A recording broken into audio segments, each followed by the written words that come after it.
Hey, what is up, guys? It is Jaden Yuki coming at you with a new deck profile here today. And today, as you can see, it is my Chronofang deck. This deck is a little more budget than I'd like it to be, but if you are a budget player and you're looking for a nice Gear Chronicle deck to play, besides Gear Chronicle Time Leap, then this is your deck. So, without further ado, let's get Peng on was to it. also here. I'm putting this on my channel because I'm cheap and don't want to do a deck profile. Plus, I got this cool mat. Look at it, guys. Cool. So starter, obviously Chrono Tigar. If you want, you can have this be TikTok. He is limited to one, so having him as a starter is really good. I don't know if you can play TikTok as your starter. You don't know? I don't know either, actually. But either Chrono Tigar or basically any Gear Chronicle starter ever, because it's fine. Because it's a Gear Chronicle starter. But if you have the actual Chronofang Tiger, which I do not, sadly, then definitely play Chrono Tigar because he's great. Counterblast 1, put it into your soul when something's spun to your... I believe when something's put into your opponent's deck, if you have a card or a Vanguard with Chronofang in its name, you choose a card from your bind zone, call it to rear, and it gains +4. So that's really good. Moving on to the trigger lineup, you have the 4 Night Barking Gear Tabby. Gear Tabby, basically, when he's put into the bind zone from rear, if you have a Vanguard with Chronofang in its name, put it into the soul, you draw 1, and your Vanguard gains +5k. So he's TikTok work, or not TikTok, Heart Thump worker for Chronofang. Next, I run the other 8 crit, just any generic crit, Paradox Cannon, whatever. Then I run the 4 heal, the 2 draw, because drawing isn't great in this deck, but I run the Lucky Pot so you can put it into the soul. And then another little tech, instead of Urwatar, I run the Gear Cat Mesh and Cogs, because you can put it in soul, and it's a stand trigger, so... but you guys can definitely run any Or trigger you could lineup play you want. another Urwater. You could play one Urwater and one of those if Yeah. you're feeling froggy. If you're feeling froggy, definitely play Urwatar. Moving on to grade 1s. We have 4 of Parallel Barrel Dragon.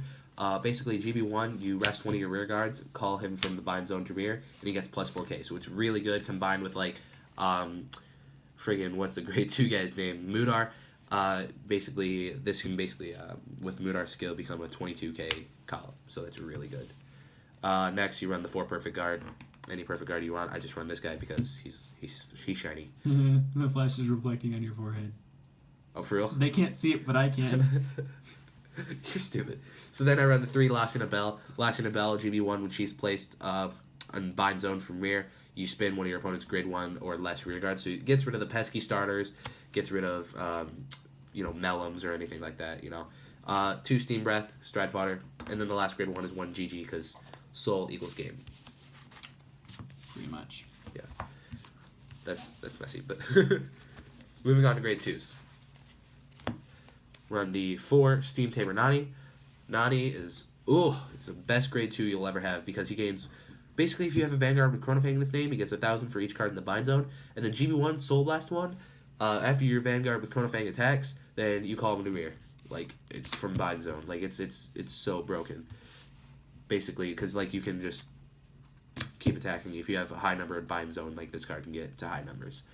So without our next grade 2, the 4 Shadkusa, and then the 3 Mudar. I've been debating going back and forth between 4 Mudar, 3 Shadkusa, but right now I'm playing 4 Shadkusa, 3 Mudar because Shadkusa does have the ability of GB1, which he's placed on rear.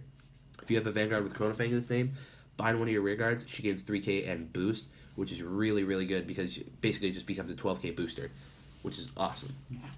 Nasty. And then Mudar, basically, you Soul Blast 1 column from bind zone, gets +2k, so combined with Parallel Barrel, you can get, like, 22k. And then GB1, when his attack hits, you bind him, and then you Time Leap another card, and you Soul Charge 1, which is really good. So that's it for the grade 2s, moving on to the grade 3s. Grade 3s aren't great, but it gets the job done. The 4 Chronofang G, and then the little tech of mine is Emi. Basically, you can have this be any other grade 3 you want. You can have this be the actual Chronofang, which would be the more preferred option. But Which it should be. It should be, but this is the budget build, so that's it. Moving on to the Stride Zone. We'll go 4 of the Chrono Tiger Rebellion. Is it reflecting on my forehead? Oh yes, it's beautiful. Trust me. Oh yeah. Because Amazon sales are great. Oh yeah. So basically, Chronofang Tiger, bought this guy for like $8, and he went back up to like 12 right after I bought him, so it's really cool. But basically, He gains 5,000 power for every 2 cards in your bind zone, and then GB2, Soul Blast 1, and bind a card from your hand and rear guard. He gains a crit and a drive, which is really, really good.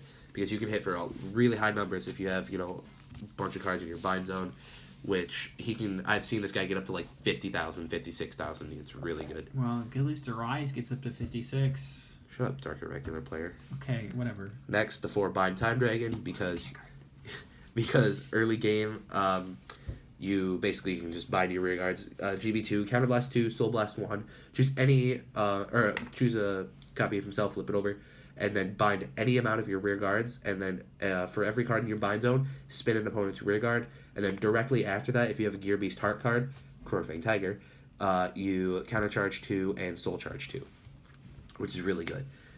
Next, proxy card, because I don't have it yet, but this should be Warp Drive Dragon. He's cheap, we don't have him. Yeah, I just haven't ordered him yet. But basically, you Counter Blast 1, Soul Blast, I think you Soul Blast 1, or maybe G Persona. You flip a copy of himself over, and you time leap something. It's a whole shenanigans. You guys should know what that is. Next, I run the 2 Huang Long because it's Huang Long. You can get your stuff back from Bind Zone, which is really good. I run the 1 Argos, and then G-Guards, I run the 2 Pandora Chimera. You guys should be running Uluru or Rafana. You guys know the whole G-Guard lineup. I just don't have those, so I run these.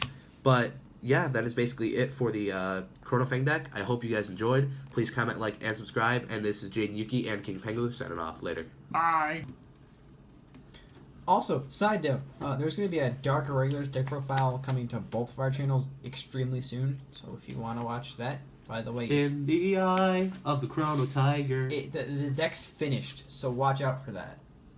Stupid tigers.